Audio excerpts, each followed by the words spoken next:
Hey everybody, welcome to My Opening Movies. This week we are talking about the Disney classic, I guess, the introduction to the new golden age of Disney, The Little Mermaid. Now, I don't know about you, but I saw this movie 1,000 times. I really do enjoy this movie. When I was a teen, I thought it was uncool, but rewatching it, it's incredible. Like, the animation is beautiful, and we'll talk about it, but it's a very strange movie at points. But of course they all are. That's why we do it. Anyway, thanks for doing all you do. I hope you're enjoying our Disney-cember month. And past that, we do it because you care. So do me a favor and reach out and show us that you care. It means a lot to us in the Facebook group. I'm now on Blue Sky as Myopia Podcast. Do all those things. And review us. We haven't gotten any new reviews in a while. So if you're listening for the first time, please review us. We appreciate it. Thanks, everyone.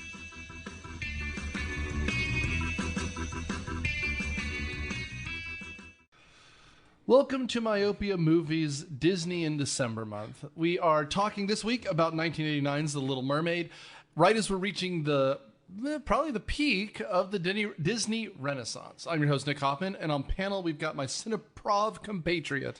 I'm Candace. And Keiko. And we... Cineprov adjacent. That's right. Fan. Friend of the show. And so this time we obviously started with something more recent, Lion the Witch and the Wardrobe. And now we're kind of wrapping up with 3 of the animated movies, which again, like to me, Lion the Witch and the Wardrobe, perfect for December because it's like the most Christian thing you can imagine. But I associate the holiday season with watching movies with my family. And what do all the cousins agree on but the Disney movies? Right? It's true. Yeah. So we did 3 of the classics, obviously.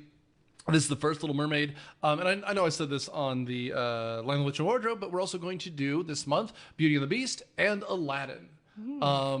And I think it's a good stretch, and we'll talk about this, but we have 2 classic Disney princess movies, and then their effort to reach out to young boys, which is Aladdin, and after it all... I don't want to hear about Disney reaching out to young boys. Well, I mean, so many things came to my mind. None of the jokes came out. Which is also, I would guess, Lion the Witch and the Wardrobe, which is battle forward and stupid. Although I know Candace loved it, and she's mad now. Listen, it had its qualities. It had its redeeming qualities. Sure. So we also chose this one specifically, of course, because all 3 of these movies that we're going to do that are animated have had a live-action remake in the last decade. And frankly, none of them needed it. All of this, I think the original animated ones are much better. So, with that in mind, who wants to give the plot synopsis? Keiko, you do it. I'm bad at these. I know, that's why it's fun. But this is okay. This movie is really simple. Yes. So we've got a mermaid. Go on. Yeah. She's a girl. Is she a little mermaid She's or big little, mermaid? Okay, good. red hair. All right. How am I doing so far? Nailing it. Killing it. You had me at mermaid. Continue. So she likes to be like a little bit emo, a little bit, Not emo, she's mermaid. a rebel. She's a rebel. She's 16 and she knows exactly what's going on. Yeah, she's got it all figured out. That's she true. likes to collect things from the human world. She has a secret stash that she hides from her parents. From her dad. Mm-hmm. And she spies a human and thinks he's so hot and decides to make her entire life about being with the human. That's right.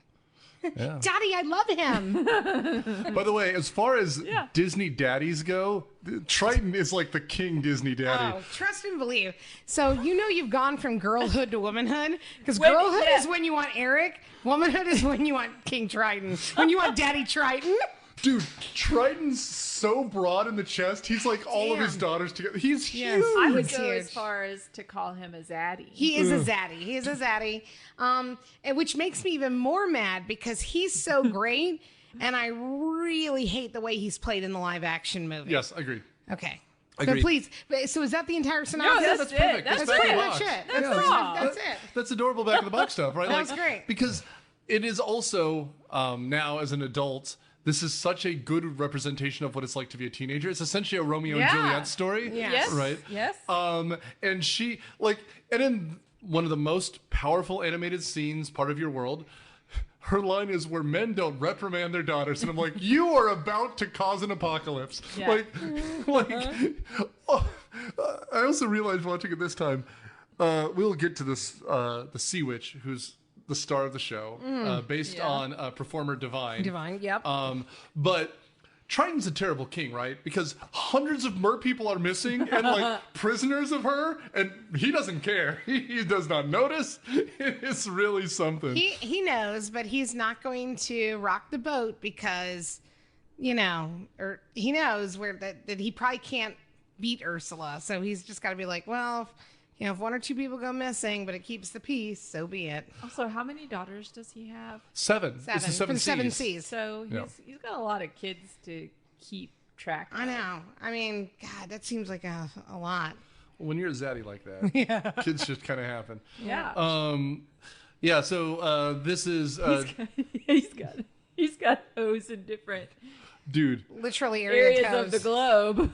At one point, we're introduced to him nipple first. He comes out like he's in the shadows, and you just see the broad chest and then man nips, and Ariel's like, "Daddy," and you're just like, "Go on." Wait, so he has nipples. Did anybody check if Eric had nipples? I didn't. I didn't look. to the Please film. Review. Okay. I just want to know. Just 6 minutes of us looking at I'm Eric gonna nipples. Google it. Okay. Does Eric have nipples? Yeah. People at home, this is not a safe for work Googling. Just let us, we the professionals, handle this, and we will let you know what we find out. This says he does. Okay. Thank God. Okay. He's a mammal. We're good. He does. He's not some sort of fishman. No. Yeah. So we start smash cut opening scene. We are on the Pirates of the Caribbean ride. Down in the depths below. And we're introduced, of course, to Prince Eric before we're introduced to the titular Little Mermaid. He looks exactly like Full House's own John Stamos in this, and he will not change my mind. There's some Disney animator here who was like, you know what we need? We need a little bit of Full House.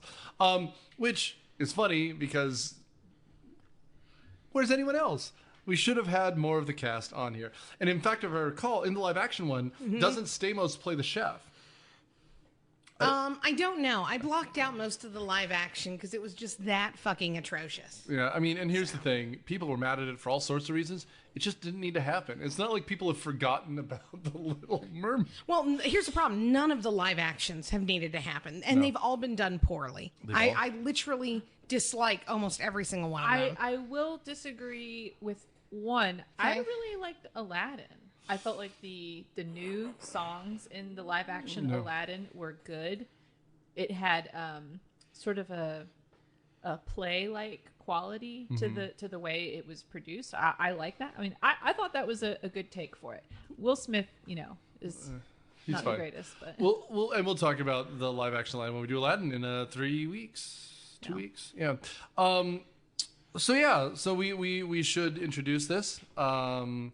So how do we talk about a movie that everyone's seen 100 times? So we can easily start off with the fact that I rewatched this movie, obviously, as homework for this assignment, and I watched it with my husband who had never seen it. wow. I think it's because he was too old when it would have come out. That as a man, he wouldn't have seen it as like a grown man because he's 11 years older than me. So, he's like, I don't know, 52, 53, something like that. So anyways, he wouldn't have seen it back then. And he was like, yeah, I think, I know what it is. And I'm like, okay. And he was like, I mean, I guess I can sit here and kind of watch it. And he was enthralled. He was like, oh my gosh. Yeah, he was like, this is great. This is great. This is so dark. This is amazing. I was Some like, could that's say great. a classic. Yeah, some would say a classic. So yeah, it was neat to watch it with someone who had never seen it because I obviously knew that, I loved it. I will say this though, as a kid, this was my ultimate favorite movie of all time. Yeah. As an adult who has seen so many more things from Disney, it's obviously gone down in the ranks, but it was still enjoyable to watch. It's tough to watch one that you did like so much as a kid and seeing that it's not like I have a big issue with watching movies as an adult, and especially as a parent, I'm like really dissecting the movie for like, okay, what's the message here? What's the, The message is give up your voice in order to gain a man. Yeah. You've got your looks. And your pretty face. And don't underestimate the importance of body language. There was an animator who lovingly gave those boobies bounce right there, They too. sure did. It was very funny. I was like, I see what I thought I saw. That's pretty great. But I'm with you. And it's funny that, and again, kids at home who are listening, it's weird that we can just turn this on, right? Because like back in the day, you'd have those big Disney clamshell cases. Let's see if I have this one. That's right. You And got they were that like, clamshell. got seashells. Next year she'll get the D shells. That's right. No, but the big clamshell Disney boxes, and they were like $30 back then, which must make them like $60 today. So you would watch the movie over and over and over again. The idea that I could just be like, oh yeah, of course it's streaming somewhere, is absurd. They would lock these in what they called the Disney Vault, and they'd release them every decade, and it'd be hard to see stuff unless you owned it. So everyone would run out and grab it. That was your birthday, your Christmas gift, to get as many of these as possible. And so, yeah, it's kind of, you're right. Like, part of it is, did it go down in my rankings over the years? Probably a little bit, but like, it's also that there's choice. Back in the day, we just didn't have the choice to be able to choose what we watched. You just had it or you didn't, and then you passed the tapes around. But yeah, okay. So we're introduced to the Mer people at what's supposed to be a concert. And we're introduced to Sebastian the Crab, who's the court composer, and apparently like the person that Triton just bosses around. He's the king's right hand man. Crab, yeah. Played by Sam. It was giving very Amadeus vibes. That's right. And I will say too, something that I just like, and we talked about these things already, and some of the casting is fine in live action. There is not a stunt casting anywhere. These are all voice actors and actresses, and that helps because they're really good in this. I'm not seeing it. I mean, for example, I know that I'm sure Candace is excited that Rene Auberjonois is in this. Yes. I know you were from Deep Space Nine. But like the fact is, he was hired because he was a voice actor as well. Oh yeah, I mean he did so much stuff prior to being Odo, which is ironic because Odo himself is a shapeshifter. And isn't that truly what a voice actor is? Of course it is. That's Absolutely. some fucking meta shit right there. No, I love the fact they had Buddy Hackett as Scuttle. Yeah, sure. I mean that voice is iconic. Of course, Carroll, she was just so good at Ursula. Yeah. And then you had Edie McClurg or whatever her name is. She's from McClurg. Ferris Bueller. And actually, I'd never caught that prior to today's viewing. But when she's like, the minute she said something, all I could think of was, Ed. They think he's a righteous dude. I think he's one righteous dude. Previous episode, Plane, Trains, and Automobiles as well, and Carrie, if I recall. But yeah, no, we have, and again, Buddy Hackett too. Not doing a voice, he's just Buddy Hackett. We tried to watch it. He just has to do his stick. Like, it's really funny. It's a dingle hopper. Like, we watched that new the Garfield movie, which is not great. But it's, again, Chris Pratt. Like, I don't know who he saw murder someone else, but he's just decided he's going to be in every movie that's animated now, and it's completely unnecessary. Again, hiring these people because, for example, the guy who's Scuttle. Well, if you want to talk about the tapestry, then Pat Carroll, who does the voice of Ursula, is also the voice of Grandma in the Garfield Christmas special. She is. And we all know that has a special place in my heart. Dude, you want to wreck an entire audience. Like, let me watch that in front of a theater, and I cried. I cried when I was supposed to be doing comedy. Yeah, we did it for a Cineprops. Candace like, I don't know if I can handle this. I'm like, you're all right? She is bawling. And I'm glad you brought her up because when I was listening to her singing in this movie, I was just curious, like, what her background was, who she was. Yeah. Like, she really, I mean, she's been in like less than 20 things. Yeah. It's like a short list. The Little Mermaid is Most of the list. it's right in the middle, but it after that, it became many things where she's just being Ursula in other things, Correct. like Nikki's whatever. And she was also in the Kingdom Hearts games As Ursula. which I loved those games. Yeah. Well, she just passed away like a year and a half ago. 22. Yeah. Yeah, and her credits go back to the 40s. Like she had just been in everything. Yeah, she had a good long stint, man. She had a long run. Yeah. Anyway, so as we go through this, of course we'll stop, but she is not at the concert early on with her other 6 sisters, of which they're like, our sister's the young hot one. The song is really a lot, which is we're introduced to the 7 C's, and then our youngest sister in her debut, the beautiful Ariel, and she's not there. And Triton's, yells. But what she's doing is she's exploring another sunken ship. And this is where we find out that she's collecting things, which we then take to Scuttle to identify. It's true. No.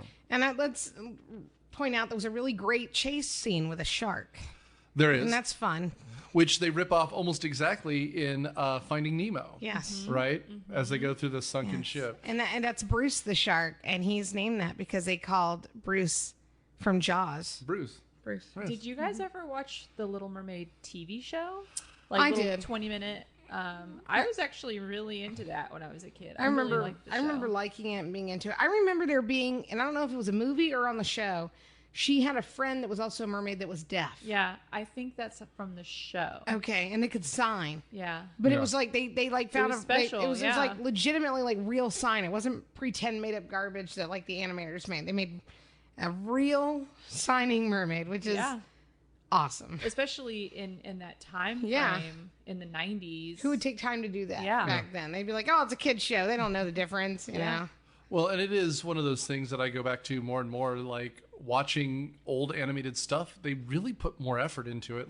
Nowadays, the CGI makes it so cheap, so there's clearly no staff to do anything. And it's a shame because, my daughters love Gravity Falls and Phineas and Ferb, which are kind of at the end of that. They're all more than 10 years old now. Yeah. But, you're referencing, what was the old Disney Afternoon? There was an Aladdin show, too. Yeah. And also those like that. were incredibly well done. They made an effort, which is, again, it's just a shame that they don't anymore. That's also something that you feel watching a movie like this. When we're watching the scenes when Ariel comes to the surface and the water's all choppy and you can see splashes. You're seeing splashes, droplets hitting water and ripples that are crashing into another. And somebody hand drew all of that. Right. It just blows my mind how much work. Well, it's funny you say that. I remember as a kid thinking, this is the most realistic, beautiful thing I'd ever seen in my life. And then when I watched it today, I thought, Yeah. Because one of my modern favorites is Moana, No. of which they literally Beautiful. designed a program just to create water. Yeah. And I'm like, wow, that's... But this is where, this crawled so that Moana could run. You know what I mean? It had to start somewhere. And when they did Prince of Egypt, which I think was 10 years later after this, it took the animators, it took 10 animators 2 years to do just the parting of the sea. Sure. Yeah. And the people walking through, and you can see whales and stuff by them, which is super awesome. Yeah, And that's a one. great movie. Yes. Let's watch that. That would be a good one to do next I season. would watch that. Yeah. Oh my God. And we could sing along. We could have a sing along. Oh my God. That movie is one that I put on almost every year. Dude, it's so good. I probably haven't seen it in I don't know, easily 10 years, if not more. But I bet if you turned it on right now, I know every lyric to every song. Yeah, those are the ones that Those I are surprise very myself with, where I'm iconic. like, oh, I actually know All of this. Yeah. Yeah, I knew all the words for when we watched this today, and Yeah. I haven't seen this movie in 20 years. Yeah. I did forget about the chef and singing "Be Our Guest." I forgot about that. I was like, oh yeah, that's "Be our guest, huh? Yeah, he has the same. I always forget them going to town. Like, where she's like driving and it's like women drivers, am I right? Like, that's really something. And she has like bread and a little French hat. And I'm like, are they in France? Where is this? They're at Epcot Center, is what They're they at are. Epcot. They're at Epcot, and it's great. But like, I also just will say, like, we were talking about earlier, this transfer and how it's not tape.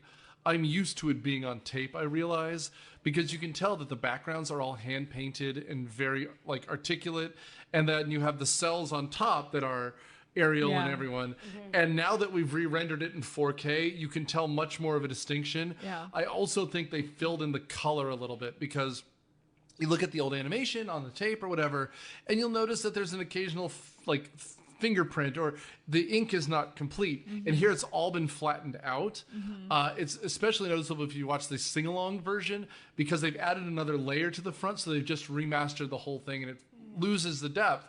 Which I will say, with Prince of Egypt, since you mentioned it, it's a lot cleaner, because since it's all rendered, like, it is hand-drawn, but they render it at first. So, like, that scene where the scaffolding is collapsing around the palace that's being built, it's all done in the same rendering style, so it makes it a lot cleaner. Yeah. But that's the difference of, I think it came out in 98, 99. Yeah. Yeah, so something like that. Yeah, so. And at that time, at the time of Prince of Egypt, that's when they were doing all of this, like, introducing CGI into 2D animation and using it in these really cool ways. I remember, like, the shadows. I think the first time I noticed a true, like, something else was used other than just a drawing animator, was in Aladdin.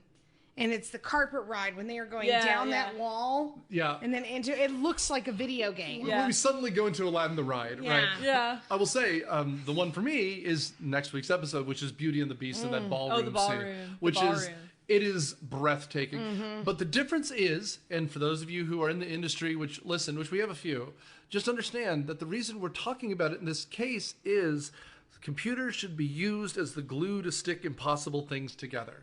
They still animated Belle and the Beast, and they panned around it beautifully. Here, we have a couple places where you can tell CGI was used to stick scenes together.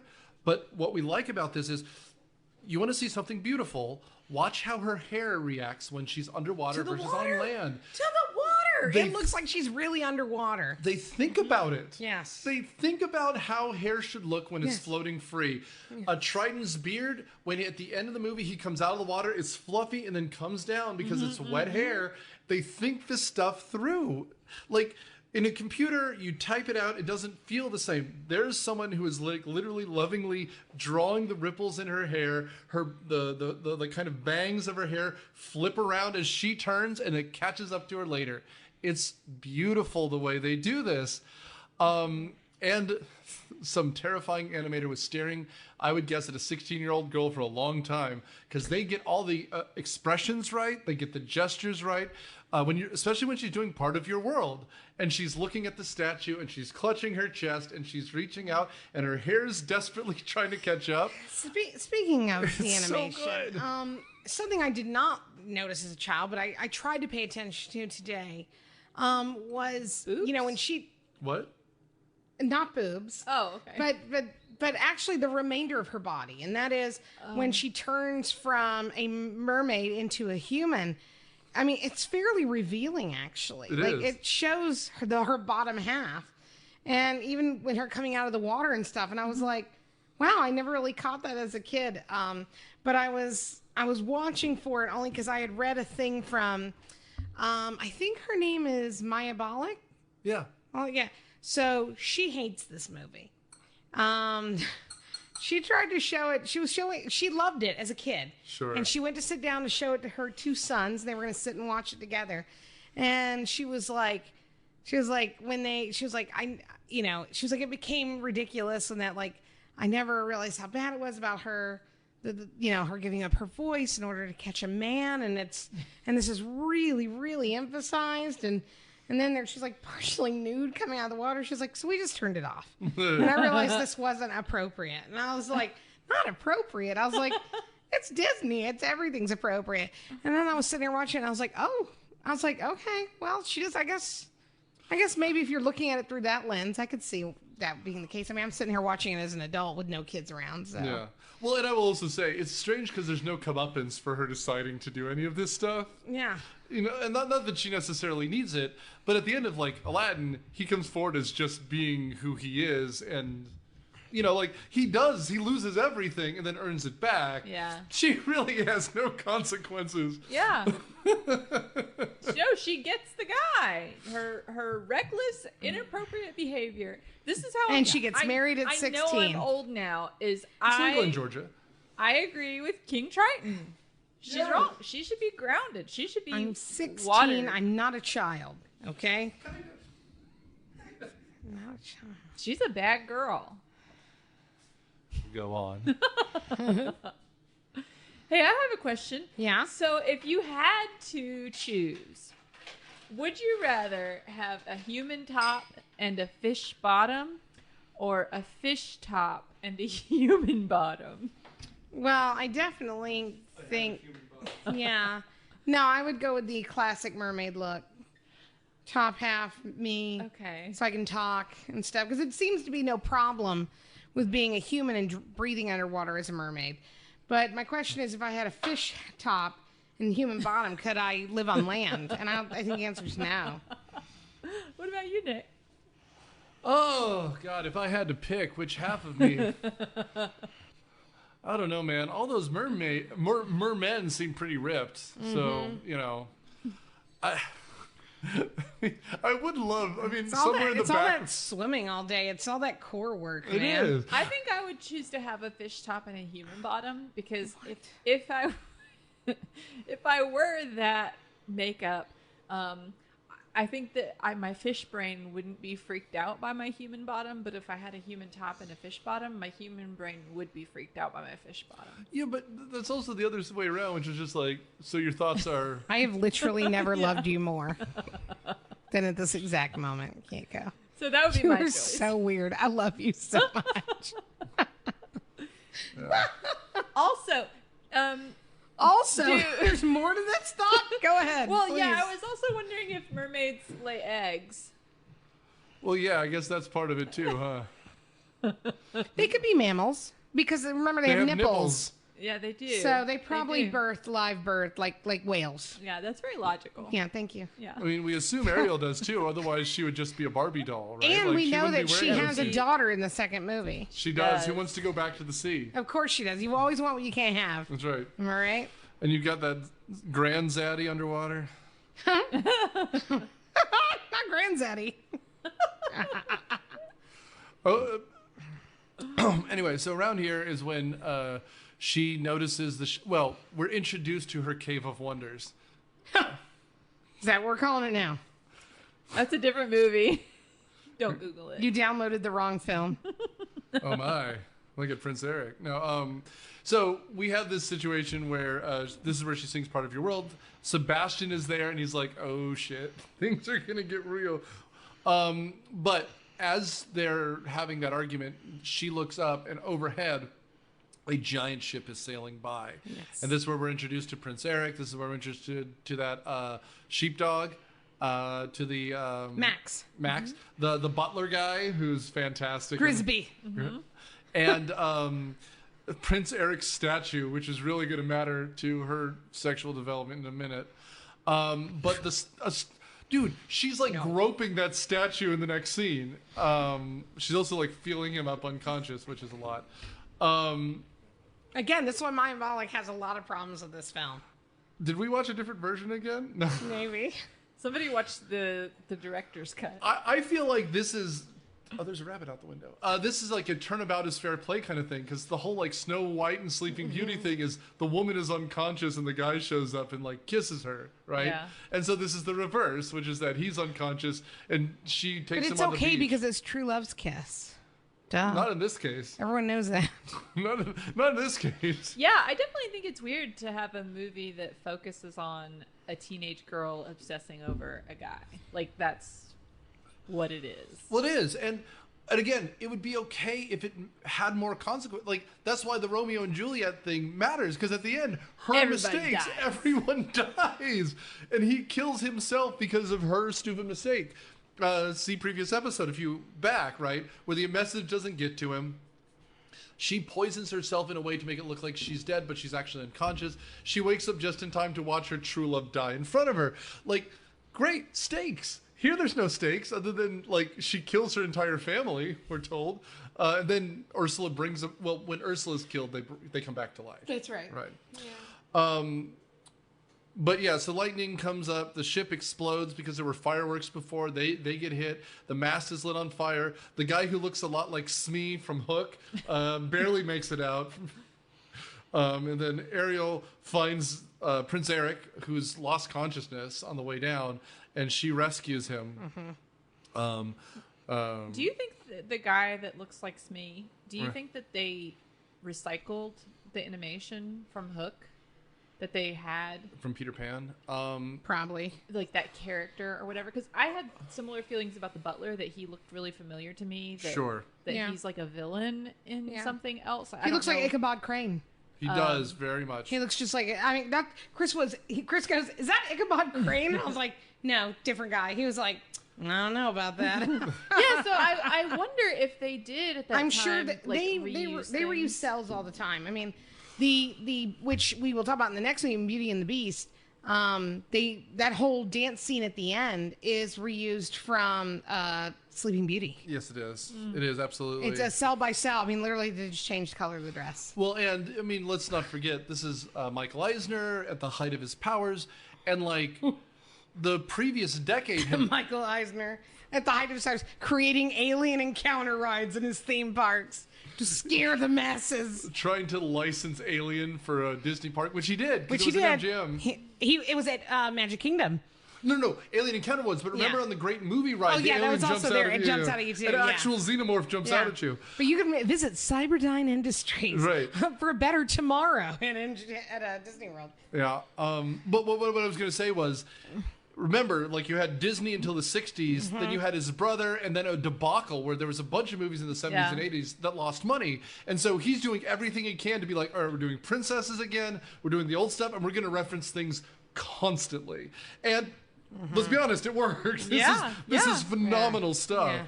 Yeah. But no, you'll notice background characters that are like, I'm pretty sure that guy was in, I don't know, Peter Pan or whatever, and that makes sense. And with this, so we mentioned it before we started about the movie cover and the conspiracy theory. Ain't no conspiracy. It's not conspiracy. Yeah, those were dicks, and the animators that did it got canned. Was this when Don Bluth left? Or was that before? Just before. Bluth leaves in the mid 80s. So like he did American Tail in 86, which is the same year Great Mouse Detective came out, which is the last movie he worked on. God, that is such a good movie. Yeah, I was thinking about redoing that one, not because the episode was bad. It was like in our first 20 episodes though. So that's a movie I saw 100 times. You were but a youngling. I was. Yeah, you only had one child. I did. You had Daniel, who was not married. Daniel was a child. Daniel was but a youngling. And actually, I did not have a child yet. That was 10 years ago. But yeah, so that's right. Like, and to your point, they were having more successful competition outside because an American Tail is a masterpiece. I like Great Mouse Detective. Yeah. When you have a Vincent Price musical number, but it's not exactly the same quality as, say, these movies. Meanwhile, the biggest animated movie Disney had something to do with was Who Framed Roger Rabbit, which they had to share with everyone. Yeah. Like, that's a Spielberg movie more than anything. And actually, speaking of Don Bluth, the same year in '89, Don Bluth's film came out that was against Little Mermaid, which was All Dogs Go to Heaven. Previous episode. My God. That is a heartbreaker. That is very disturbing. And I actually just learned something about that movie recently. What's that? About Burt Reynolds and the takes. About the little girl. The little girl was murdered. Oh, no, dude. We did the first Land Before Time, and like only one of us knew that story. That brought the episode to a stop. Yeah. That's really hard. Which that came out the year prior. That was 1988. Also right. Don Bluth. Yeah. Limb for time. But yeah, so like this is the beginning of the Renaissance. This is the first one he put out. Yeah. Followed by Rescuers Down Under, which was well in production before he got there. But then Beauty and the Beast, and then Aladdin, and then Lion King, and you're just like, holy hell! And he produced Nightmare Before Christmas as well. Like we're talking about a stream of successes. Yeah. Because even when we've beaten that peak and it's starting to go downhill, we're still talking Pocahontas, Hunchback of Notre Dame, Hercules, and then Mulan. And it's not until Tarzan where they stopped making as much money. And I mean, when you reach out to Phil Collins, you're already in trouble. Previous episode as well. Yeah, but let it be known though, that soundtrack does slap. Dude, Phil Collins. Tarzan is totally fine. Phil Collins slashes that fucking soundtrack. What's the single "You'll Be in My Heart"? Is that the Yeah. one? It's a good song. You'll be in my heart. But that's also one where it's a soundtrack, but none of the characters sing, right? It's all Correct. Phil Collins. Yeah, it's all Phil Collins. That's different because like Mulan, even there is background non-diegetic music, but there are some songs sung by the characters. By Donny Osmond. That's right. Donny. I mean. You know, he's still performing in Vegas, and he still performs "I'll Make a Man Out of You," and it gets a standing ovation every time. Oh, I'm sure it brings the house People down. are like, "Fucking what?" Oh my god! And it's funny of these movies. Obviously, these are well done movies. I don't think Hercules is a great film. It's fun. It's not great. I love Hercules, But I do love the gospel, the Greek choir, the women, Yes, the the muses. muses. Dude, they are fun, and that is such a silly idea. But it is the best. And it's Danny DeVito in a Disney movie, for God's sake. I always really loved Hades. Like, oh, yeah, when he's a I great was film. a kid, He's I great. was like, Hades is cool. Yeah, it's cool. He is good. And it's a little bit of stunt casting there, but you have a comedian doing shtick effectively, Yeah, right? yeah. It's like, oh god, these muses are killing me. Like you're just like, what the I think that's also previous. We've done most of these movies. This is the 11th season, ladies and gentlemen. That's a long time. I'm old. You are. You're so old, Nick. You can tell. You're almost a zaddy. Almost. I'm just gonna get your merman tail. You do. Dude. And your own choir. That's right. Slash your fish head, whichever you choose.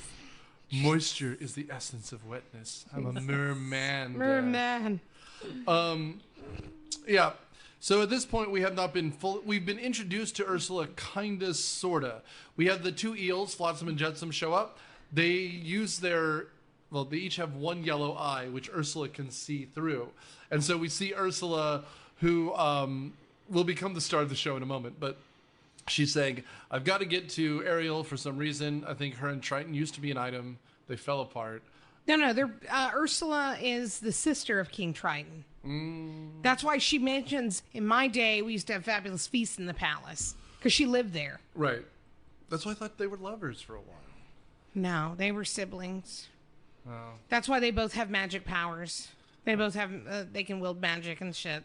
Again, I must have been watching the wrong version. It's all right. It's because I'm in the 617 universe, so mine's slightly different, but still pretty great. Yeah, less erotic. But after, Triton, we essentially see that Ariel's in love, and she's acting like a teenage girl in love. She's humming songs. She's doing her hair different. Now, Keiko. Sorry, I'm just so cynical. It's about fine. All of that. What are you cynical about? 16-year-old girls being all boy crazy. Dude, I tell you what, I am a... That's dumb. Girls, just hang out with other girls. You can have pillow fights. Yeah, braid each other's hair. Yeah. No, it's just the school I work at, as we are recording, next week is homecoming, and that's just, it's everything. And now they're doing, proposals, right? Like, they're doing, They do. It's not as bad as prom, but you do have the thing where people ask very publicly to go to prom. And they call it HOCO. Yeah, HOCO, homecoming. HOCO? They also have stopped calling it the... I'm hip to the lingo. I'm not. No. They've also stopped calling it the Sadie Hawkins dance in the spring. It's now just the spring dance. Because Sadie Hawkins used to be a thing. So. Oh, is it a... No, I mean, so Sadie Hawkins was a very homely... It was like a cartoon, like a comic book comic. Oh. And so she would ask the guys out because no one would ask her out, was the whole thing. But If you have to explain the context as to why it's offensive, I don't feel like it's offensive anymore. There's not like there's an ethnic group like, well, that's a slur for the Kardashians. No, it's like it's just Cardassians, not Kardashians. I apologize. I'm watching some TNG lately. So just so y'all know, originally Pat Carroll is not who they wanted to do the voice of Ursula. Do you want to guess who they wanted as their first choice, but it fell through? Divine. No. Herself. No, because Divine was dead by then. I don't know. 80s? Like, oh, really? Late Diana 80s, Ross, like a powerhouse. B. Arthur, baby.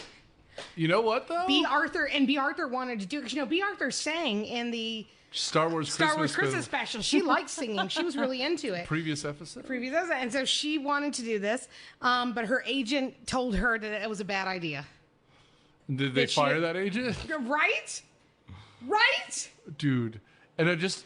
Because, can you first imagine, of all... B. Arthur would have probably killed it. She's the only other person that would probably kill this role. I was going to say, because I'm just thinking about it. Like, yeah, no, because Pat Carroll does a good job, but B. Arthur's voice is a little bit lower and a little bit bigger. Yeah. It would have been something. Well, and I channel very B. Arthur vibes, and I feel like that would be... Yeah, she's very she's very put out by everything, and so that's what Ursula is too. See, that's so good, because I don't know her singing. You can watch the Star Wars Christmas special. Yeah. She sings essentially a slowed down version of the cantina scene song about closing the bar. Yes. Dun, dun, dun, dun, dun, dun, dun, dun. Like, and there's words, and it's something. Like, see, I was afraid you were going to say one last call for alcohol. Yep. I was afraid you were going to say something like Roseanne Barr or something. God, yeah, I mean, she would have been at her height right out the incident. They couldn't afford her. No. Yeah. But again, okay, so at this point, go. Well, please. Pat Carroll, like, I have to say, she is so iconic, though. This performance. Oh, no, she did fantastic. I just think it was, in my mind, interesting. In my mind, I never would have thought they would have picked somebody else. Yeah. And so then when I was reading, because I was like, let me look up some interesting facts, you know, blah, blah. And I was like, oh, okay, I could see that. I feel like that performance is on the level of like the Grinch, like the original Grinch song, just that well known. Like that's what you think of. You think of Ursula. I mean, and even in the new one, like you could tell that Melissa McCarthy was really trying to do Pat Carroll channel, that. So, which frankly, as far as direction goes, is terrible advice. No, like truly, because I love Pat Carroll, but no one's going to be her. So let Melissa McCarthy cook because she's funny and a good actress. Well, they also shouldn't have had it be Melissa McCarthy. They realistically, they should have had a drag queen do it. I mean, if you really want to push the envelope, Disney, that would have been the place where you could have gotten away with it. Yeah, and people would have taken it. Because I'll tell you, Titus Burgess, he does a version of Poor Unfortunate Soul. Really? And he fucking slays. Yeah. Like if he showed up and he was just like, hello. And he's just like being him. Yeah. Like, it's not an act. It's just the way he acts normally. Well, I mean, we're introduced to Ursula on her back, like this. Yeah. That's Titus in my head. Right. Right. It's Titus Burgess. I mean, like, yeah. I'll send it out tonight in the group chat. Titus Burgess sings Poor Unfortunate Soul. And he literally is crawling on a piano doing it. It's the most amazing thing you've ever seen. I mean, come on, Disney. Yeah. Just saying. Like, that's awesome. That cooked. That cooked. Mm-hmm. We get Father You World, yada, yada, yada. Yeah. At this point, Triton knows that she's in love. Sebastian the Crab lets out that she's in love with a human. And so he goes to the cave. The Triton goes to the cave. Because we're in the cave, this is a perfect time to give you another unknown fact. And that is part of your world was originally cut from the movie. No kidding. When they did the original audience testing, the audience didn't like it. And so they cut it. And then Howard Ashman, who was the lyricist, really advocated, please, let's do another showing of this. He did. And they liked it better. And so they put it back in. Yeah, this movie would not have worked. And that's you can learn about that there's a Disney Plus documentary called Howard. And it's all about him. And it's fantastic. So. Well, it's funny because if you take that out, she like, because that's her theme the entire movie. That's what she wants. She wants to be part of your world. Well, and so whenever she has background music, it's essentially that. And later on, after she like becomes part of it, like that's the last thing we hear is part of your world. So I want to know what the movie would have looked like without it. It would have been like 6 minutes, like shorter, probably. But anyway, Zaddy shows up. We're introduced to a nipple first, and Ariel's like, "Daddy," and you're just like. Strange. Good. So like in the shadows. Yeah, you don't see his face. You just see his chest come out of the shadow. You see Dad's nipples come in. You know you're in gotta trouble. run. But like at this point, she's like rubbing up against the statue of Eric. She's like, "Oh yes, you do love me." Like it's a lot. And so Triton gets mad and blows up everything. And Sebastian feels bad, as he should. I think at this point we've also missed the other great song, which is the Sebastian song. Under the Sea. Under the Sea. Under the Sea. I mean, it's the entire Crustacean Band. How do I get a gig as part of the Crustacean Band? I mean, the fluke plays the flute. I can't. Bass to the bass. And the fluke is the Duke of Soul. That's right. These songs are so good. They are so good. It's actually a really, like, I mean, I would say A Few Don't Land. A few just aren't classic. They're all good songs, though. Yeah. There's not a bad one in here. But anyway, around here is where we get introduced to, like, the Ursula part of the plot, which is, you know, I love how she's doing her, like, makeup routine the whole time. Like, she is. She's put the mousse in her hair. She ain't got time for your bullshit. There was the original Get Ready With Me. Yeah, she's literally got a drag show she's performing at later tonight. She's just going to keep talking, just getting done. I love it. Well, and it's also, like, a complete dominance thing, right? Yeah. Like, she's in charge of this scene. To show like, you she don't give a fuck. The cute redhead has shown up, but, like, yeah. She's there on her behalf, not me. You know, I'm here for me. And also her hair's all over the place moving with this water. It's great. Yeah. It's good. It's very Mohawk-esque. It's very badass. Yeah. Which Divine often wore mohawks, so I was like, okay, I get it. I get the vibe. Yeah. But we get Poor Unfortunate Souls here, which is one of the all-time villain songs. I'll tell you, I sing that. Karaoke song. I sing that at karaoke almost every single Monday night at Oscars. Yeah. You don't know the house that is brought down until you've gone to a gay bar and sang Poor Unfortunate Souls.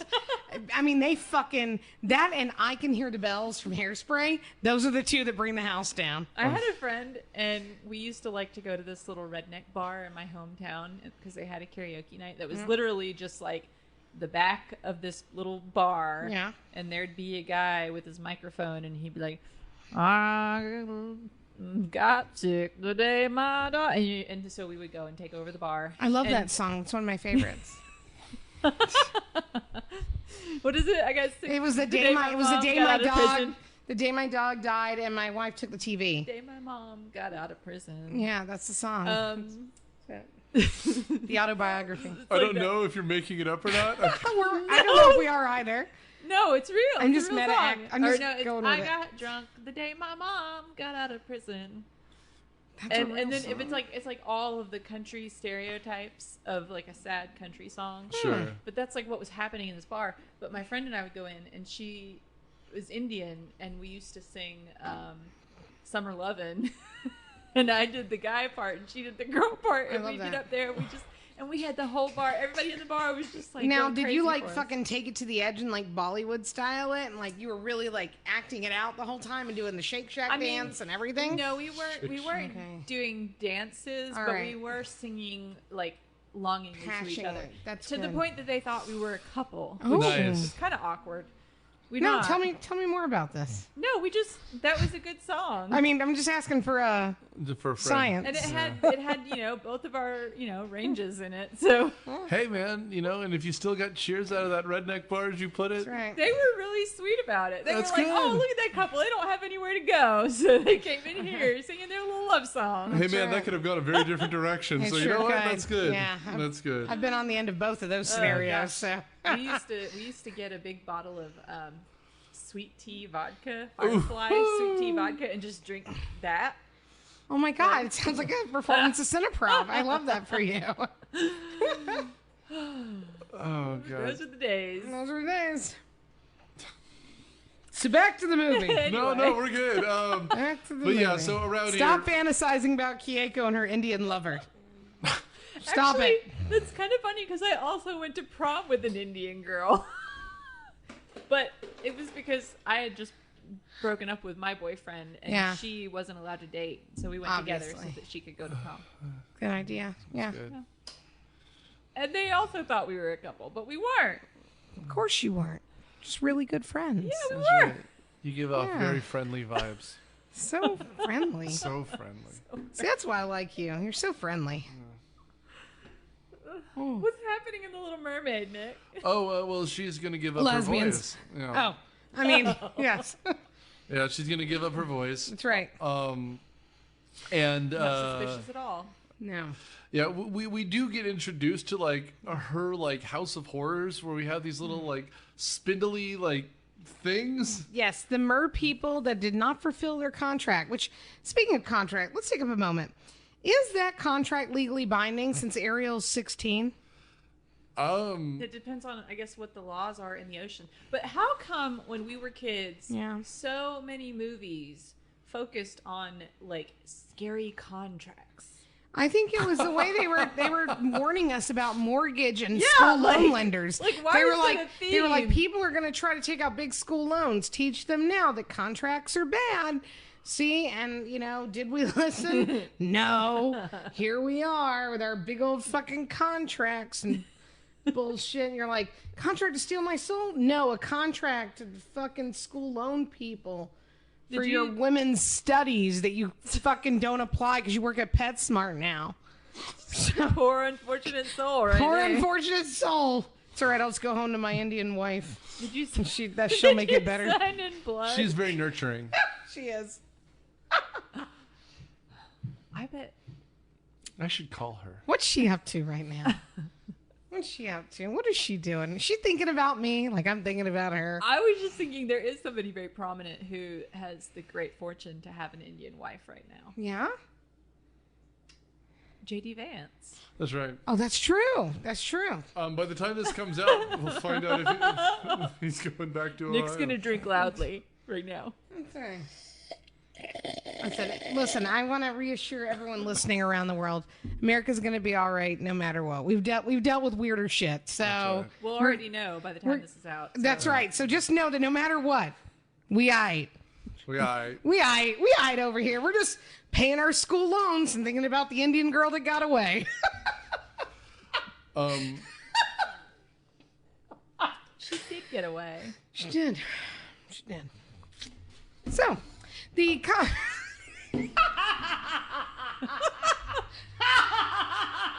exactly. Nick showed me a picture of Ursula, and so I had to do an Ursula laugh. I will say too, just in general, I love that this is hand drawn because we get weird frames like that which you don't get in CGI. Yeah. Right.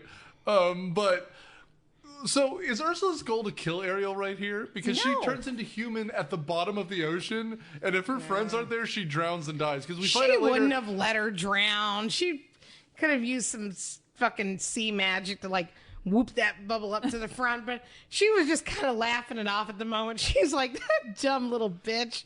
And she's just laughing. I get it. While the pipe organ is going nuts, dun, dun, dun, dun, dun, like, and poor Scuttle, no, not Scuttle, it's Flounder. Flounder's like swimming his little fish ass off to try to save this dumb redhead. Like, and by the way, I'm watching as we go just to make sure I can get these. Yeah, she steals her voice, but she's got her looks. And that, like... And her pretty face. And don't forget the importance of body language, which, by the way, another fun fact about body language. During a 2013 appearance on the Wendy Williams talk show, Alyssa Milano told the host that apparently her likeness is what they used for Ariel. I believe it. And they used her photos of the actress to create her facial features and whatnot. And she wasn't even aware of it until Disney asked her to come and host the making of The Little Mermaid. That's interesting. And when she showed up to host, she was like, "Oh, why'd you pick me to host?" They were like, "Don't you see the resemblance?" And she was like, "What?" So yeah. What was she in as like a teen or something? Wasn't she in Alyssa something? Milano? Yeah, like Was it one of those? it was like Was it Ted Danson or no? Tony Danza? That house? I don't know. The one with Tony Danza house? No. Not Full It's House. less Full House. Not Full House. Step by step. Vacant house. Squatter House. No, that's today. That's us with our contracts. The contracts. Yeah, I thought she was like a teen idol of She some was a kind. teen She was a teen actress. I'm trying to Yeah. pull it up, but I misspelled her I'm name telling you, 6 she times. was in the one where she's like Uncle. She was in Who's the Boss? Who's the boss? That's what I was thinking. Yeah. They were in a house for that. And then she was in Melrose Place and in Charmed and My Name is like she's Do you been remember that old sitcom where they were all homeless and the whole? No, I'm just kidding. That wasn't a real thing. What was the one where it was Suzanne Summers and she had she cut hair in the back of the house? It was TGIF. I think that was Step by Step. I've never seen that one. Step by Step. Just because you're here. What? This is, I think, the best shot of the movie. When Ariel comes out of the If she goes water. a little further up, you can see her booty. You can see her booty. I watched it. I paused it. Wait, her booty or her boobie? No, she's still wearing her seashells, but you do see her ass. She has a. Thank you, Candace. She has a booty with scales. With No, tail? when she becomes a human and they take her to the surface. okay, It's just, okay. to Yeah, me, yeah. it's the most incredible scene because we literally introduced the devil, this mad woman screaming.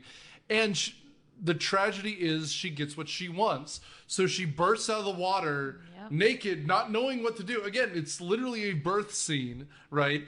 And she comes out and the background is gorgeous. It's sunrise, right? Because it's a new day. We literally are told, like it's the Legend of Zelda Majora's Mask, she has 3 days.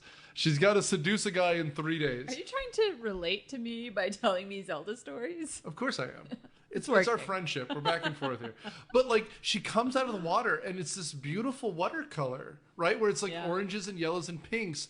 Because again, now it's about her feminine wiles, who she is. This is all she's wanted. And she bursts out of the water. The hair comes back. And now we have a completely different character model. Mm-hmm. It's incredible animation.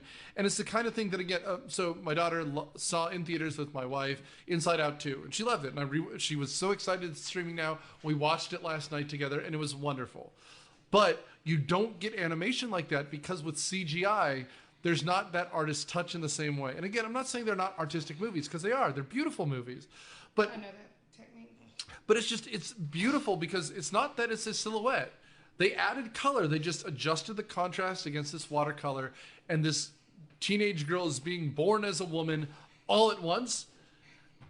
And then she realizes the enormity of what's happened. And it's just great. It's incredible animation because she can barely even swim to shore.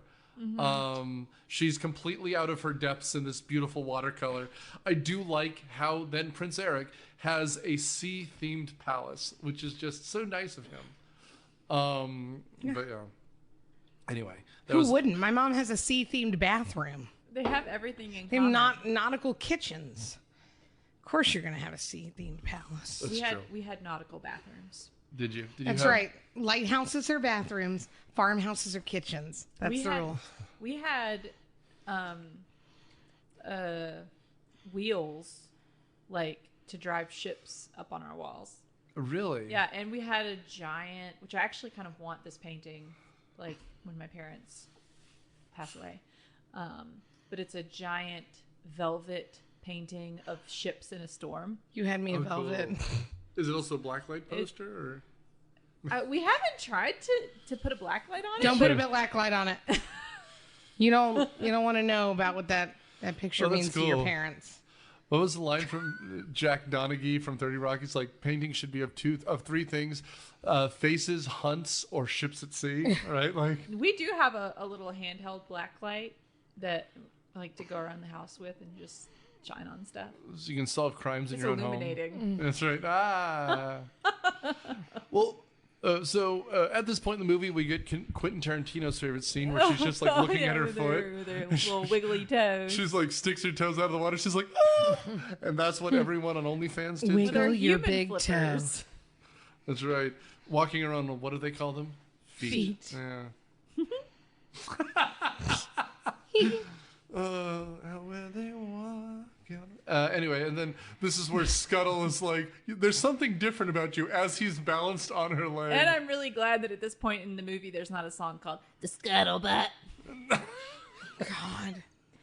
What's the scuttlebutt? That's so awful. All right, let's talk about why Miranda Lynn, whatever the fuck his name is, Lin-Manuel Miranda, has ruined everything. All right, he did such a good job with Coco. Oh my gosh, and, love it. And Encanto. But then after Encanto, everything they have done is literally just a mimic of Encanto. And they're like, if it doesn't work, they're like, mix Encanto and Hamilton together and people will love it. No, they don't. Please stop doing it. It's such a one-trick fucking pony. I can't stand it, which is a shame because I love musical stuff. And it's just awful. Well, it's hard. just awful. It's hard because they have such a similar vibe. And so I will say the new Little Mermaid, yes. Part of Your World is beautiful. I got goosebumps seeing her rendition of the song, seeing her singing it with which was her still style. Alan Menken still did that. Yes. Yeah. So that was her and Alan Menken. So A+ to both of them. Yeah. So I love that. Yes. But I hated this new edition. I hated the Scuttlebutt. It's dumb.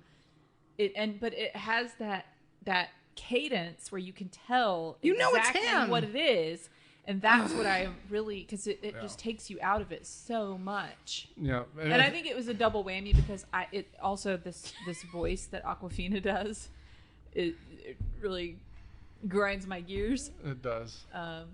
But Awkwafina, and again, she's fine, but like she's also someone who's been in 50 things in the last so 2 years. Much. That now it's just all the same to me. Yeah, and all these kids movies, so maybe that's it. I'm just seeing it a lot, but no, it was funny because friend of the show, John and Kelly Copsey, I was talking to John about this. I'm like, look, I like Lin-Manuel. He just needs to take a break because he's literally everything, and he does certain chord progressions where I'm just like, oh, I know who wrote this.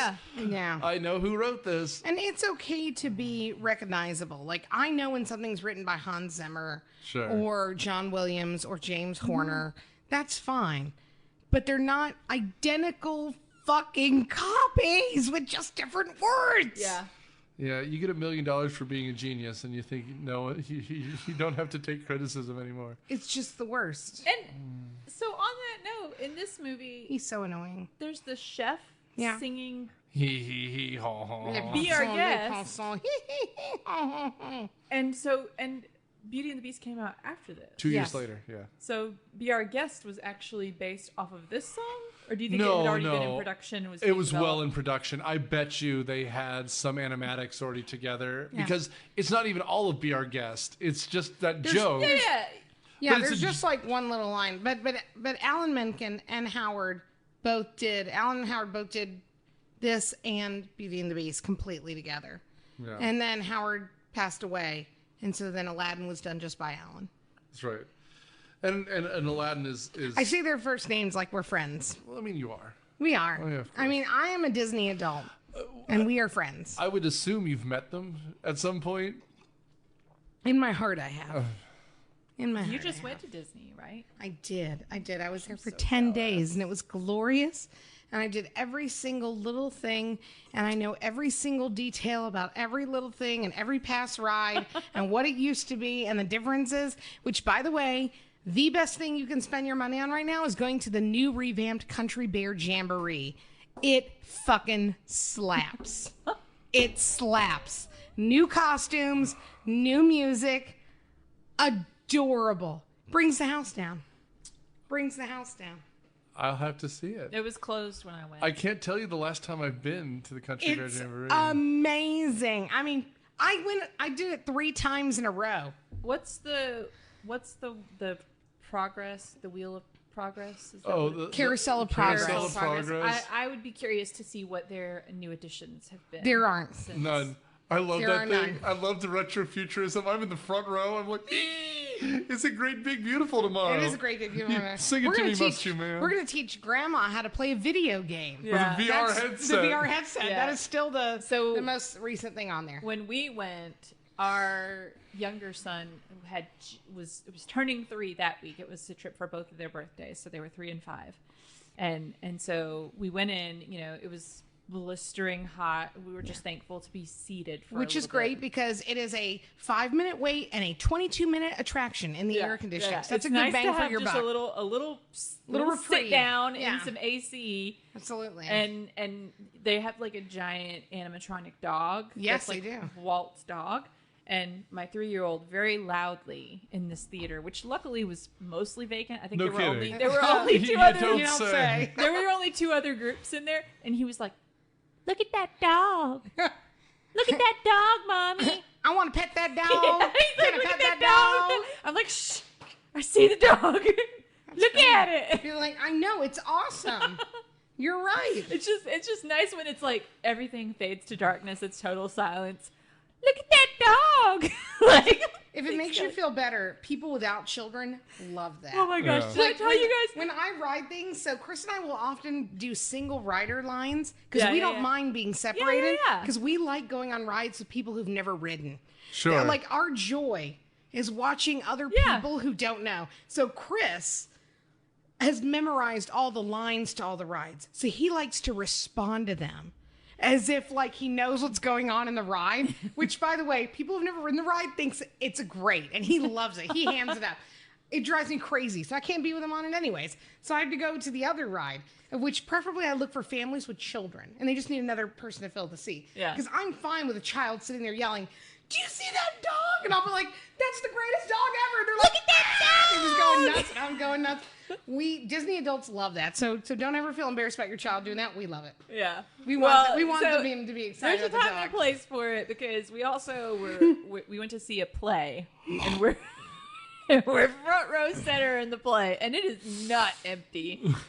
And something awkward happened on the stage where it seemed like something didn't happen right. Like maybe somebody forgot their line or it was just something weird. Yeah. And Julian very loudly, which also I have to say at the time he couldn't hear, like his ears were clogged, so he was very loud.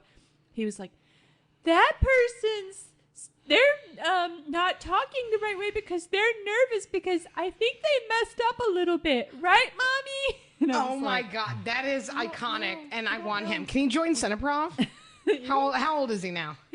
How old is he? 7. Okay, a couple more years. I do think that we should do like a kids pod one day and let the See kids... the weird shit they say. Oh yeah, I'd listen to that. I try to tell my kids like whenever we didn't watch this one together, but whenever we do watch a movie together, This one was just for mom. This is mommy's movie. This is between mommy and and King Trident. That's Prince Eric. He's a boy. I do have to say, my husband looks a lot like Prince Eric, though. He does. Does he? Oh, yeah, he does. He does. He really does. He does. I'm not joking. He's also a Chris. What Is was he? I saying? Yes. I love it. Yeah, we both have Chris. That's right. We both have Chris's. I forgot. I started thinking about... You were talking about Julian yelling. I think your children are terrified of me. I don't know if it's that I'm tall, but they stop talking. I mean, you are tall. That is They're scary. having fun You that are- they see you me are- show up, and I'm You just are like, very tall. You're taller than anybody in our house. that is true. true. By a good amount. Anyway. Back to the film. Back to the film. We've made it to land. Yeah, we made it to land. And so Ariel shows up butt-ass naked. And And Eric, she's the perfect woman. She's beautiful and she can't talk. Yeah. and she's 16. She's Yeah. a child. Age doesn't matter. Age is just a construct.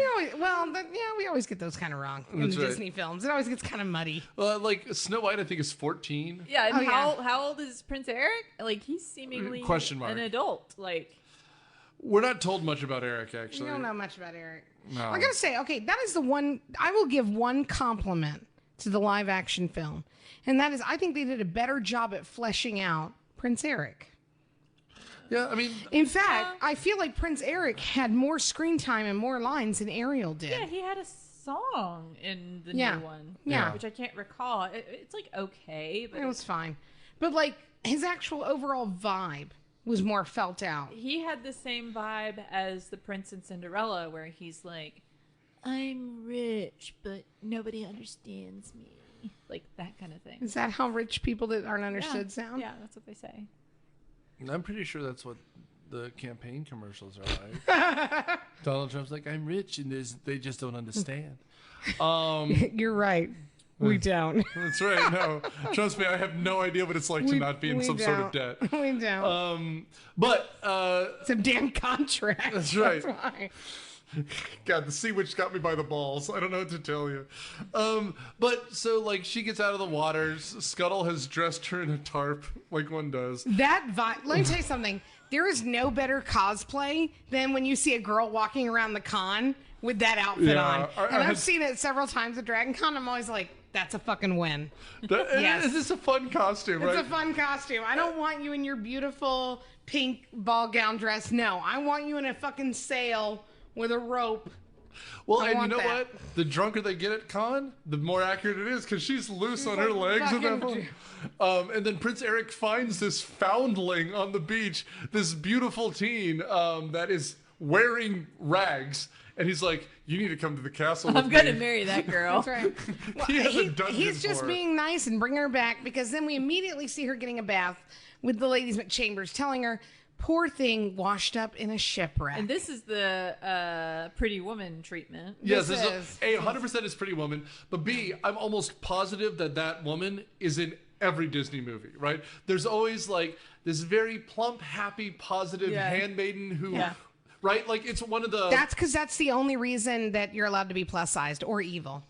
Yeah, those are your two... The maternal bosom Those are the type. two archetypes. Yeah. Because, like, it's like the three fairy godmothers from Sleeping Beauty, right? Like, there's the round one there. Yeah. Like, Fauna, Flora, and Merryweather. Which one? Merryweather's the sassy one. Yeah. Yeah, she is. She's the best. She is. But, like, there's that character model is there. By the way... You said that. That reminds me. The tall, thin, old one reminds me of B. Arthur. Yeah. Of the three of them. There you go. There you go. Nailed it. Anyway, so after this, she sleeps in a bed, and she's so excited to have a bed, right? I do love, just for a second, the chef scene. Where poor Sebastian is looking at this serial killer guy. It's like a Saw moment. It'd be like if you walked in and you saw dudes singing about cutting up corpses. It's a Sweeney Todd moment you didn't even know you needed. Yeah, like in October we did Silence of the Lambs. This is Silence of the Lambs scene. Like he's like, I love the little fish, and he's like shoving shit in Sebastian's dude. It gets it's me. Hilarious. And like Sebastian is going through this house of horrors, and a fish head lands at him with the dead eyes, and you're just like, holy hell, that's something. It's like a doll's eyes. Doll's eyes. But then Prince Eric takes her off for a night on a day on the town. Yeah. And this is where I forget about the scene every time until I watch the movie, but like it's because it means nothing until they are in the boat. Right. Which is the whole lead up to the Kiss the Girl song. Which is awesome because it is. The whole thing is like, Sebastian's like, you people are terrible at convincing people to make out. I did laugh out loud when Scuttle was singing like his beautiful love song. Wow, wow, wow, wow, wow. Oh God. And just for a second, appreciation for Sebastian here, because he's fantastic. He is so funny. The way it works for me, at least in my head, like he's they make him Jamaican, yada yada yada, but Ariel has no teeth, right? She smiles and it's just white across, but they give Sebastian each loving teeth to make his mouth look even bigger, and he's like pissed off that everyone else is.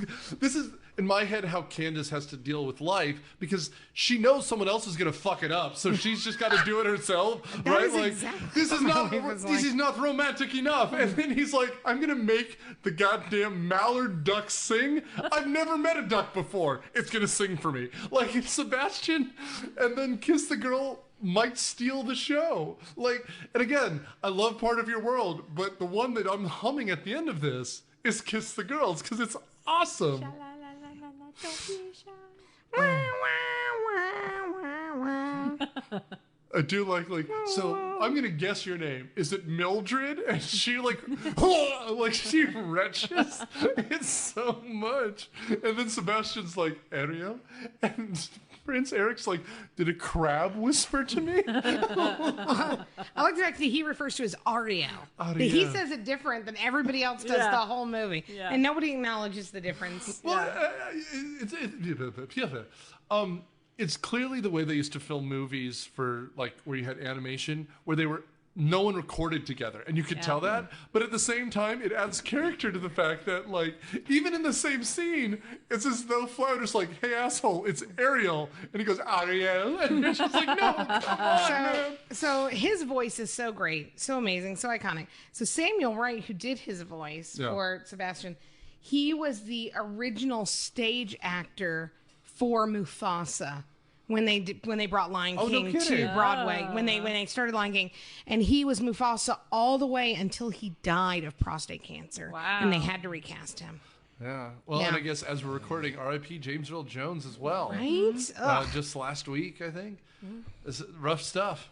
But I do like how many animals are invested in them first basing it on the back of this boat. I love the fact that in our world, in the world of Disney and of children, that true love is just you kissing. A kiss. That's it. That's it. That's the whole goal. That's the final base. Well, and which is a kind of cute. It's the only base. Like, how else could you know if you're in love? That's it. You know, that's the only love that exists is kissing. And the end. Well, and here's where Ursula comes up with her plan, which is similar. But I will just say too, that is also Eisner referencing old Disney movies. He doesn't have to say that. We don't have to have any rules. It's just like we've seen these movies for 60 years at this point. Right. What does it mean? You just need to kiss. Yeah, we're like, okay, that's when the magic happens. And Ursula tells you not just any kiss. True love's kiss. Just like Cinderella, just like Snow White, just like... And we know what that means. And we know. We're like, oh yeah, girl, I know what you mean. Just like Pinocchio. 5-year-old girls are like, we're in. Yeah. We're in. First, true love's kiss. We got it. We're in. Let me... Well, I mean, and what is Eric? He wants to kiss her, but he's also this dude in a cape, and it's just like, she's like the one for me. Random person who I'm employing. There's this love there, and he's looking up with his baby blues at her silhouette in the window. It's awesome. Although I do wish we heard more of him playing that recorder. Right. I mean, I do like the only way it could be lamer is if it was an one of those little circular ones. Was it Akanakas or whatever? Ocarina. An Akanaka. You know what? A classic Akanaka. And part of this too is that it's a Disney movie, so he can't be having like toasting a glass of wine or something. So he's like, what can he be doing with his hands? I know, playing a recorder. Hot cross buns across the ocean. That was such a good recorder. That was a perfect hot cross buns. Someone learning how to do it. Nailed it. But at this point, Ariel goes to bed, and she's in the bed, and she wakes up because Scuttle goes, I've heard the news. You're getting married. You're getting married. You're getting laid. Yeah. And he noogies Sebastian the crab, and then everyone. Which, by the way, audience, they don't kiss because the eels flipped the boat. That's right. They were so close to kissing, but they didn't. So that's why Ursula knows she's got to step in. Shit's getting real. Yeah, and we don't know her plan yet, but it's. We know. We know. We've seen this before. We know this type. And this is where we get the one piece of 3D animation, CGI, is her running down the stairs. Really? Yeah, you can see it. I have it pulled out, but. So she wakes up out of bed. She thinks it's going to be her, but then. Check yourself in the mirror. Yeah. But what happens is as she's. Yeah. Right, it is. But. She comes downstairs and she sees Eric with someone else with brown hair, so she's a villain. And brown-haired girls. Yeah. Not to be trusted. Evil witches. I do realize none of you on the podcast know what we look like, but just know I'm blonde and thin. That's right. And Keiko looks like Rogue from the X-Men. That's true. And I am just old. I'm Dr. Fantastic. But yeah, so what we find out now is that there's this evil brunette. And she has got glowing seashells. And we know how dangerous seashells can be in this movie. But Eric has been seduced. That we don't really know yet everything, although if you've been following the movie, you kind of know what's going on. But the party barge is sailing off, and the wedding is about to take place. That's right. They want to get married right now. So they're gonna. This is what happens when you have to save yourself till marriage. You got to get married tonight. No, I'm gonna get married We're going to Vegas before right the now. sun sets. We gotta go. Wow, wow, wow, wow. Keys digger, whoa, whoa.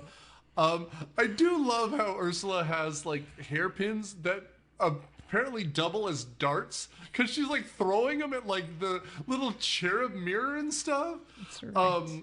But anyway, whatever magic she's using is, I guess she's supposed to be a vampire because when she looks at the mirror, we see her true self or something. Which is great because Scuttle loses his goddamn mind. He's like, the sea witch, the Eric and the mirror and the sea witch. So listen, I was flying. Oh, of course I was flying. And so there was a witch and she's watching the mirror. So there I was, peeping in windows like normal, and there was a broad in a dress, and I was checking her out. It reminded me of Madeline Kahn's, like, flames on the side of my face. It was that same, like, syncopated comedy. It was just classic. Well, and that's why you hire a comedian to do that part. Because he's making it funny in what is literally the most terrifying moment of this, which is she's not only afraid for herself, but this is where she becomes the protagonist because she's thinking of Eric as well, right? I know you don't buy it, but that's what it's supposed to be. I'm rolling my eyes at young love. It's fine. 16-year-olds in love. No, I get it. Again, I get it because I hear them gossiping in the hallway about each other. But yeah, no, it's all that. And so when I see Ariel, the more I watch this as an older man, I'm just like, she's a teenager in love. And that's why there needs to be consequences here. Because her dad jumps in and says, take me instead. Good dad. But there we go. Anyway, so this whole thing is the wedding goes poorly, as you can imagine. I do love, this is also where we get the erection from the priest for that. Yep. This is where Scuttle tries to stop the wedding by having a bird attack, which is just choice. It is just choice. That's right. And I forget if she gives her name, but whoever Ursula is as a woman, it's Vanessa. Truly the most evil of names. And the most evil of all names, Vanessa. Villain Vanessa. Yeah, but at this point, we reveal that she is the sea witch by taking the shell away. Correct. The Kokiri shell. Yeah. God, this predicted the shell necklaces of the 90s, didn't it? It really did. It did. But regardless, we go to the bottom of the ocean here. Triton essentially sacrifices himself because Ariel's turning into one of those pod things. But he sacrifices herself, and then Ursula crowns herself queen of the sea, right? At which point Eric, who is not someone who can breathe underwater, decides to go save Ariel anyway. Because he turns out that he's going to be the hero of this movie. Turns out he's decided in the third act that because he's so hot and amazing. I mean, and also he looked at the script pages Uncle and he's like, Jesse steps up. Yeah. Jesse wasn't the dad. He's the dad who stepped up, right? That's right. That's right. But I love how plan A is to just drown him. There's a tragic flaw in his plan, which is that turns out as not a merman, he can't breathe underwater. So Flotsam and Jetsam are just holding him underwater, which is great, until Ursula accidentally kills them. And then Chris pointed out to me that after she killed them, it's not just that like confetti falls in her hands. It's actually bits and pieces of them, including eyes, like an eyeball. And random things. So he was like, damn. He was like, there's little bits and pieces of them. He's like, That makes me feel sad for them. Dude, every so often in these Disney movies, especially this era, someone super dies. Yeah. Those people super died. Flotsam and Jetsam are just gone. And Ursula then powers up.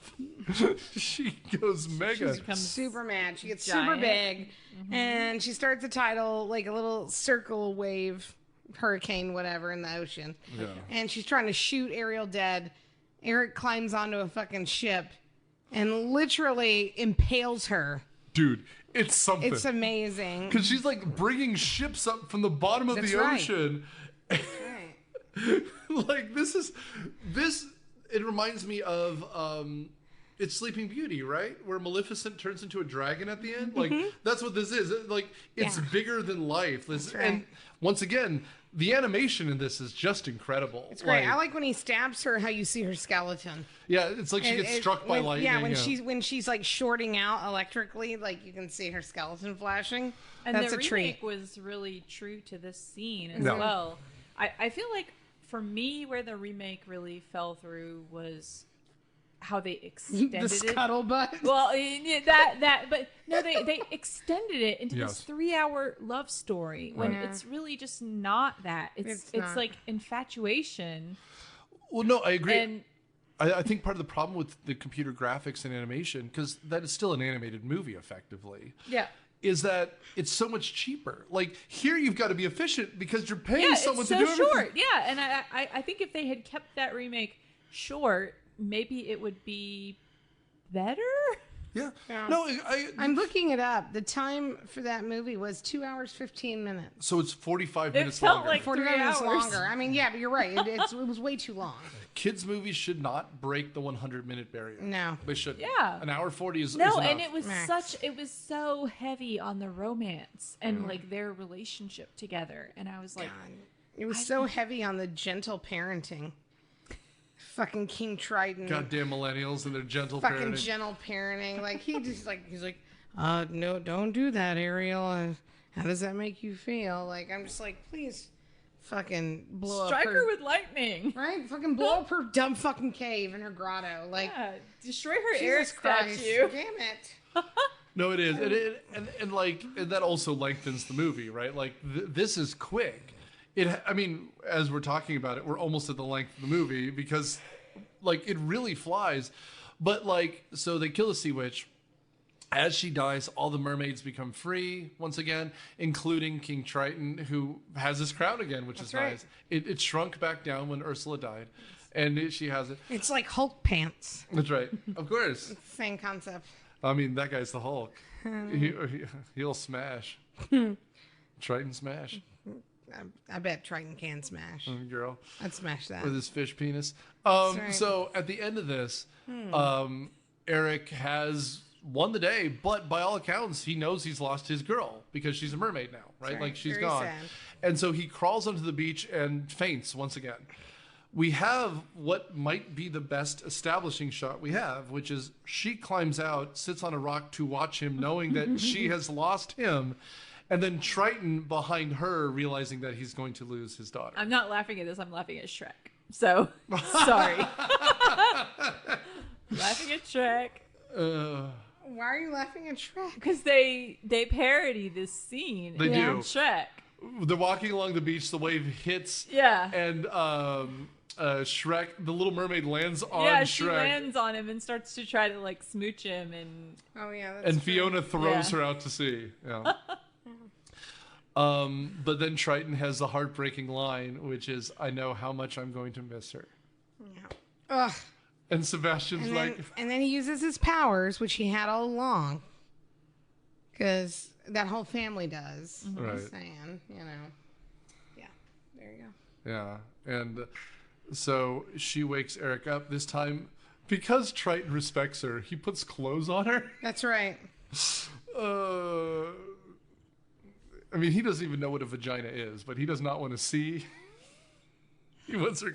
He wants his daughter in Let pants. me tell you something. I feel like King Triton knows. All right. He I mean, seduced some ladies. listen, I'm not saying that prior in his youth he used to go up to the surface, but seeing There's his a first Jaws rodeo. scene somewhere where just She's right. like, oh my, I'm like, he's getting tugged right.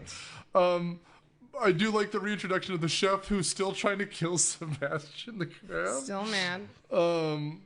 But we now have the acknowledgement of that this is not just a marriage for love. It's an alliance between two kingdoms. It really is. And the mer people are waving, and then they're on the boat, and she's 16 and married, and then Triton makes a rainbow. Mm-hmm.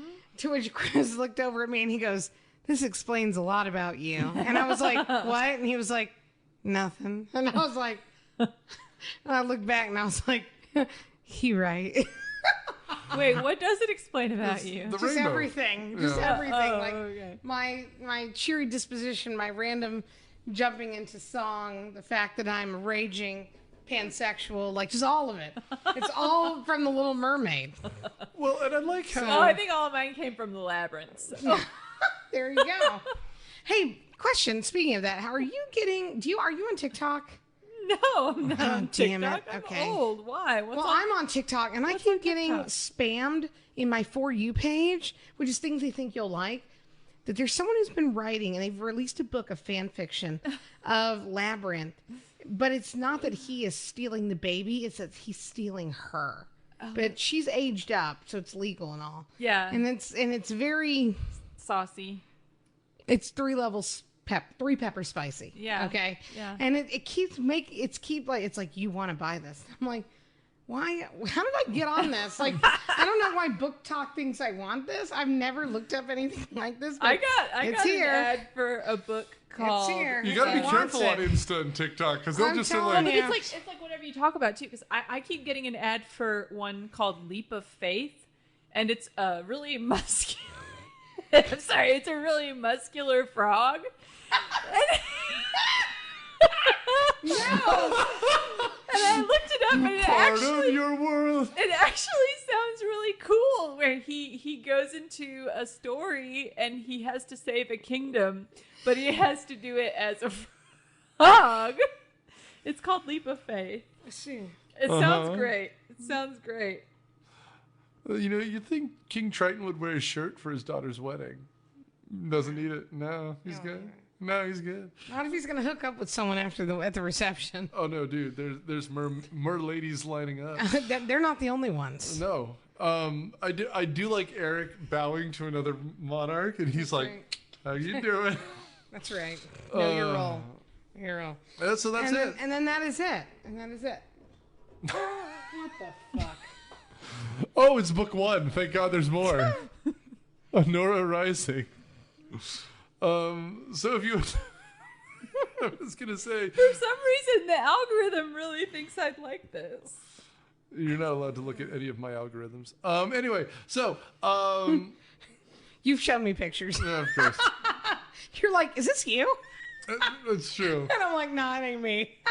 It could be me, but it's not. God, that was years ago. That's so funny. I had the same thought. I was like, oh God. Anyway, so stay tuned. So final thoughts. Keiko, what do you think? Great. Love it. Yeah. Candace? You have any thoughts? So I think this is the... Sorry, I think we're looking up spicy pictures now. I think this is the book. Wait, let me see this Labyrinth fanfic. I think this is the book. Okay. Oh my, I gotta show her something real quick. This is really important. These are her final thoughts on the Little These Mermaid. are my final thoughts on the Little Mermaid. I don't know. Damn it. I don't know. Never mind. Don't worry. It'll come up in the TikTok tonight, and I'll send it to you. Okay. Because it has a page out of it, and I'm like, right? Oh my God, it's so. My goodness. So I don't anyways, think I've ever read a fanfic like. Well, these are like full novels that people have written, and they're releasing, and I bet Matt they're knows on them. Book Talk, and they are very. It's in the opinions. deep. See, it's in the deep dark area of Book Talk. Oh my. Yeah, where there's a lot of fae. Yeah. That's all I gotta say. So, yeah. anyways, Little Mermaid. As a child, 1989, I would have been entering kindergarten that year. This was very, very important to me. I mimicked everything I did after Ariel, singing-wise. I was convinced I was going to be just like her. It was the most beautiful animation I'd ever seen, and I loved Disney forever and ever, ever. Fast forward to me as an adult. Still a great movie. Not the best movie. Not the best message. Not the best animation, even though it's incredible. Like, it's really, really beautiful and well done. Like, I can't believe anyone has that talent, because I don't have that talent. But how does it make you feel? Right, but it makes me feel good. Yeah. And I love, so Howard and Alan, who did all the composition for these pieces, this was the tip. This was the mountaintop for Disney. I don't know if they will ever return to that mountain. Like those core movies, which was this, followed by, Beauty and the Beast, then Aladdin, and then you had, like, Pocahontas, Nightmare Before Christmas. Like, those were so good. It was at a point where everybody could agree that these were the best movies in the world. Right. Like, nobody had a problem with them. Everybody liked them. It didn't matter who you were, young or old, everybody liked these movies. Mm-hmm. And so there's something that, this movie is now, over 35 years old. Yeah. Okay. And you can still see little girls dressed like this in the park. Mm-hmm. That's how you know they're staying power. Like, these are still incredibly popular characters. Mm-hmm. And it's iconic. And I love it in every way. And Ursula is still one of the best baddies. And, if I think back, she's really, I very much identify with her. I think she was very badass, and she didn't take anybody's bullshit. So I like that. Yeah, and I'll bring this up in the next episode or two as well. I just like that there's a villain. I mean, Frozen's fine, but it's internal struggle, right? Mm-hmm. So the formula's changed. So I just like that there's a villain. I will also make a call to our audience. If anyone who knows how the industry works can explain to me how they changed this film to make it look the way it looked, I'd actually be very curious. myopia@gmail.com. Like, I'm just curious because and maybe it's just that I'm used to watching it on a shitty old videotape, and those things get scratchy and they fade. So you notice less the difference between the background and the foreground. Yeah. But I'm just curious. I do think that something has been done, because in the very beginning of the movie, especially when it's raining and stuff, that does not look touched up. Correct. It looks distinctly different than the middle of the film, as if they were like, okay, well, these are parts where the important parts. Yeah, the important parts. There's more color. Yeah. And I don't know if it's just simply a changing of the vibrancy of the color that they were able to make it different. Yeah. I mean, and that's why I'm curious. If anyone knows, because, like, very infamously, George Lucas did this stuff to the Star Wars movie. That's why when I guess stay tuned. Next month, we're going to do Empire. I'm going to be watching the Harmy cut so I can see what the original looked like, nice and cleaned up. Yeah. But, like, I'm just curious if anyone knows. Anyway, regardless, watch this movie. And if your kids or you have not seen it before, watch it. Obviously, we have positive reviews. We did. But also, for a 52-year-old man, if you have seen it but you haven't seen it in years, put it on, because it shows what animation could do. And I have nothing bad to say about movies like Zootopia or the Frozen movies, but, like, there's a different thing here. There's an efficiency where you can't have them talking about nonsense because it costs like $100,000 a second or whatever it was. They're not going to waste money. So, like, this movie is nice and tight. It's very funny when it needs to be. It's very emotional when it needs to be. You get the emotions right out. If you watch this muted, which I did as we were talking, you know that what Ariel wants, because she's telling you with her gestures. Beautiful animation. And, Candace said it right. This is the beginning of the Renaissance. They will get better as we go, including next week's, which I think is their masterpiece, Beauty and the Beast. Yeah. But regardless, circulate the tapes. If you can find an old VHS copy, I think it would be worth your time to watch it. Otherwise, it's all on Disney Plus, along with the TV show, along with the 2 made-for-TV quality sequels. Mm-hmm. I don't know if they're worth your time, but as a whole, I'd say watch it, because if you put this on, no one's going to be mad at you. The live-action one, you might piss off a few people, though. So stay tuned next week as we talk Beauty and the Beast. And a woman who lives in a town where everyone fucking hates her, which is the best part of that whole thing. Oh, God, look at that loser who reads. Thanks, everyone. Bye. Myopia Movies is a podcast production of Dude Letter Podcasting and is produced by Nick Hoffman. It is edited by Nerd Trinette and Daniel Sudis and is hosted by Nick Hoffman, with production assistance by Matthew Quinn, Daniel Sudis, and Nerd Trinette. The theme song is Surf Shimmy by Kevin MacLeod from Incomptech.com. Licensed under the Creative Commons by Attribution 4 license, Creative Commons /licenses by /4.0. Thanks.